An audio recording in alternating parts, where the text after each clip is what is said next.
Inter board వివాదంపై ప్రత్యేక సమావేశం నిర్వహించారు సీఎం కేసీఆర్. విద్యాశాఖ మంత్రి జగదీష్ రెడ్డి, కార్యదర్శి జనార్దన్ రెడ్డి ఇంటర్ బోర్డు కార్యదర్శి అశోక్ తో భేటీ అయ్యారు. మార్కుల అవకతవకలపై చర్చిస్తున్నారు. వివరాలను కార్యదర్శులను అడిగి తెలుసుకున్నారు కేసీఆర్. ఈ సమావేశం తర్వాత కీలక నిర్ణయం తీసుకునే అవకాశం ఉంది.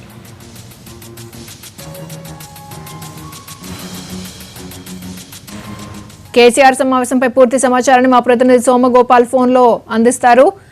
సోమగోపాల్, చెప్పండి, భేటీ తర్వాత కేసీఆర్ కీలక నిర్ణయం తీసుకునే అవకాశం ఉందని తెలుస్తోంది. డీటెయిల్స్ ఏంటి?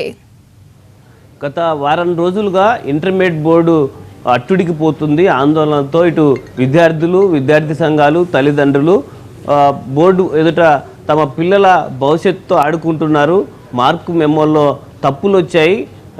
ఇమ్మీడియట్గా నేషనల్ ఎగ్జామ్స్ కూడా ఉండడంతో ఆలస్యం అవుతుందన్న ఆందోళనతో ఇవాళ కూడా ఇంటర్మీడియట్ బోర్డుకు వందలాది మంది పేరెంట్స్, స్టూడెంట్స్ వచ్చి రీవాల్యుయేషన్కు, రీకౌంటింగ్కు దరఖాస్తు చేసేందుకు క్యూలు కట్టారు. అలాగే రాజకీయ పార్టీలు కూడా బోర్డులో తప్పు జరిగింది, అలాగే అర్హత లేని సంస్థకు ఈసారి వాల్యుయేషన్కు అవకాశం ఇచ్చారు, టెండర్ ఇచ్చారని ఆరోపణలు గుప్పిస్తున్న నేపథ్యంలో ముఖ్యమంత్రి దీనిపై ప్రత్యేక సమావేశాన్ని ఏర్పాటు చేశారు. మంత్రి జగదీష్ రెడ్డి, విద్యాశాఖ మంత్రి, విద్యాశాఖ కార్యదర్శి Janardhan Reddy, inter board secretary Ashok కూడా ఈ సమావేశానికి హాజరయ్యారు. ఈ సమావేశంలో ముఖ్యమంత్రి కొన్ని కీలక నిర్ణయాలు తీసుకునే అవకాశం ఉంది. ముఖ్యంగా 3 అంశాల మీద ఈ సమావేశంలో చర్చించే అవకాశం కనిపిస్తుంది. ప్రస్తుతం ఆలస్యం కాకుండా విద్యార్థులకు న్యాయం జరిగే విధంగా ఇమ్మీడియట్గా రీవాల్యుయేషన్ ఏ విధంగా పూర్తి చేయాలన్నది ఫస్ట్ ప్రయారిటీ.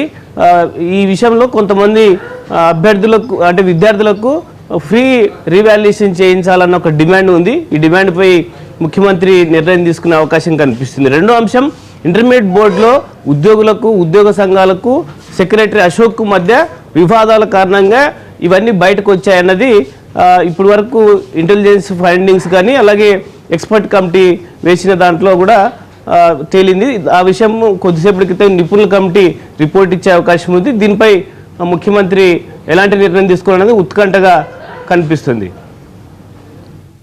సోమగోపాల్, మరి గ్లోబ్ అరీనా పై చర్యలు తీసుకునే అవకాశం ఏమైనా ఉందా? సాంకేతికంగా ఎలాంటి అర్హతలు లేకుండా ఈ సంస్థకు ఈసారి టెండర్ ఇచ్చారన్న ఆరోపణలు ఉన్నాయి.